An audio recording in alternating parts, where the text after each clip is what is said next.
Hey everybody, this is Dr. Ed Gigliotti. I'm super excited to go over some results from a gentleman who started 3.5 months ago.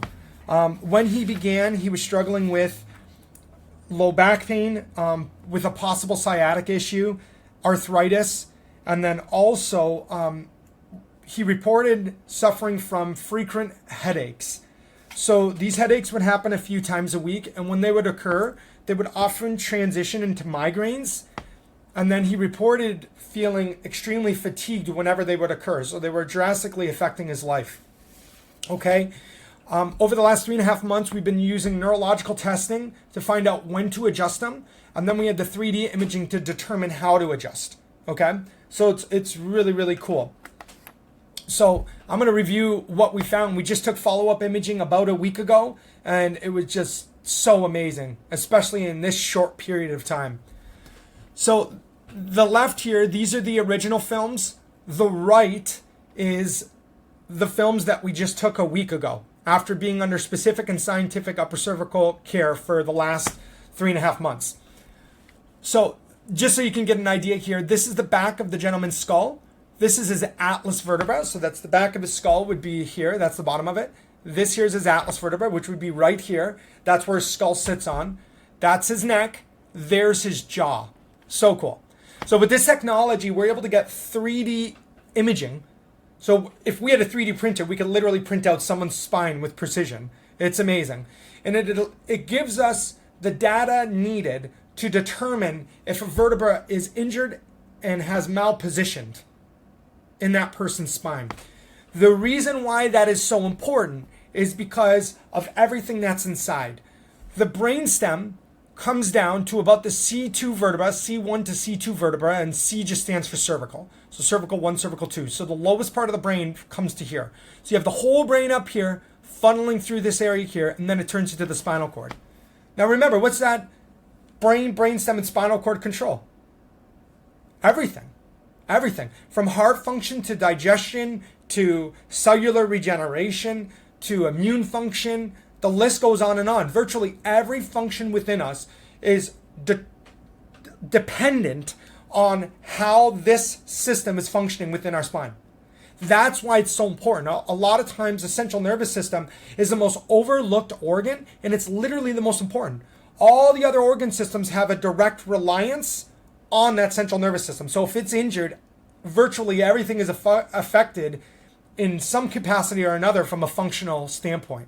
It's a big deal. Okay? So I want to show you some of these changes. It's really cool. So this here is a side or a lateral x-ray view. Okay, so this would be like one of his fillings. There's part of his jaw, his chin. Okay? That's his head. And there's the neck from the side. As you may already know, we should have a nice sloping curve towards the chin. That's the way we are designed. That maximizes the canal space inside. Okay? There's a high correlation between spinal misalignments, and we see this in the office, spinal misalignments and that curve reducing over time. Okay, we hypothesize because when there's pressure on the nerves, the muscles fire, they get tight, it messes up the way those vertebrae should move, creates improper biomechanics, or the way those vertebrae should move, and over time we'll see the reduction of the curve. Okay?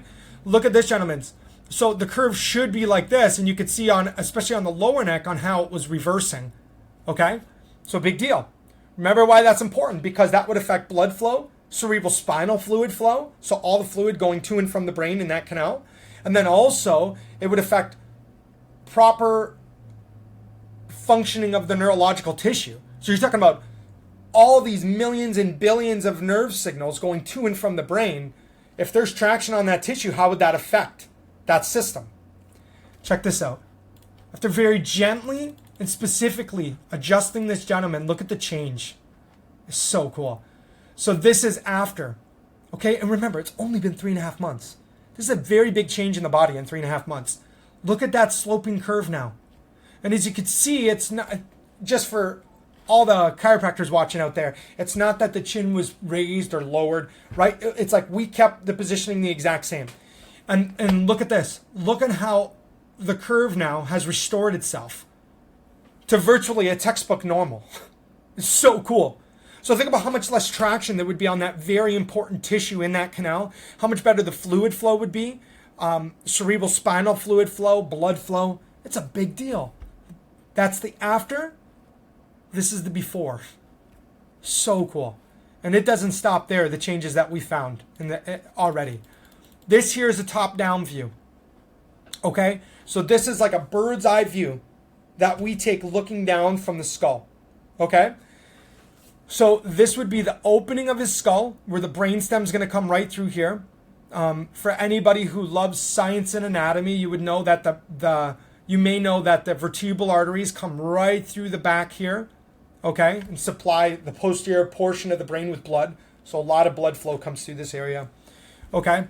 Not to mention cerebral spinal fluid flow and nerve signals, right? Like I said, millions, billions of nerve signals going back and forth. So this would be the back of the person's head. This would be the front, looking from the top down, okay? What you should see when you look at this is you should see symmetry. The more symmetrical as you can understand means that the less the vertebrae have torqued out of position. The less symmetrical, if you cut this in half and you see the vertebra more on one side than the other, as you can understand, that means that there must be, if they have normal bone development, right, that must mean that the vertebrae have slid out of position. And that's exactly what happened here. In this individual, what we actually calculated is that the skull went backwards on the right side.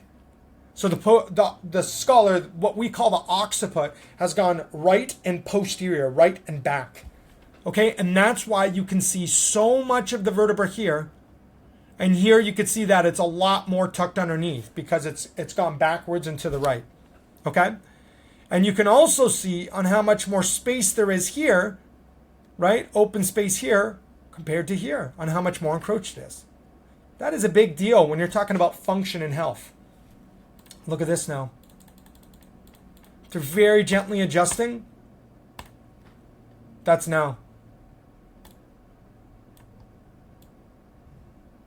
Look how cool that is. So I saw this and myself and the other doctors in the clinic were just so happy.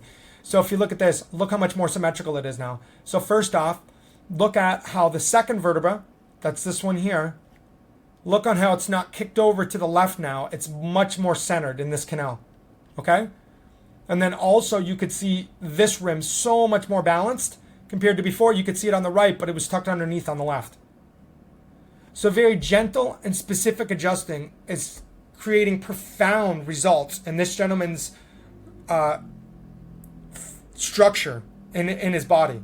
And remember, the way the body functions, it always goes structure, and then when the structure is either is either in the proper place or not, then it affects function, and then symptoms are usually the last thing to show. You know, so if we're already seeing these structural changes, how do you think his function is, and how do you think maybe his quality of life is changing? So it's only been 3.5 short months. There's a lot of healing that still needs to occur. But in that 3.5 short months, this gentleman reports that he's starting to notice changes with especially his posture. His friends have noticed that he's walking more upright and he's standing differently. On top of that, he no longer reports having any headaches. He can't remember having headaches now. Compared to before, when he was having a few weekly that would turn into migraines, and they would transform into him feeling very fatigued from it. Okay? He's still working through that low back pain, but we expect with time for that to continue to heal because of all the pressure that's getting off of the nervous system.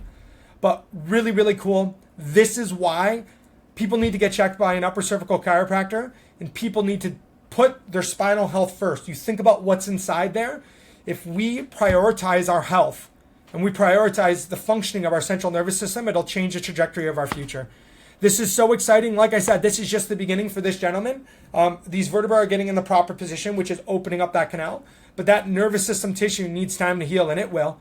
And it will continue to as time goes on, along with every other cell, tissue, organ having the proper neurological flow, more improved blood flow, and better cerebral spinal fluid flow. It's an amazing thing.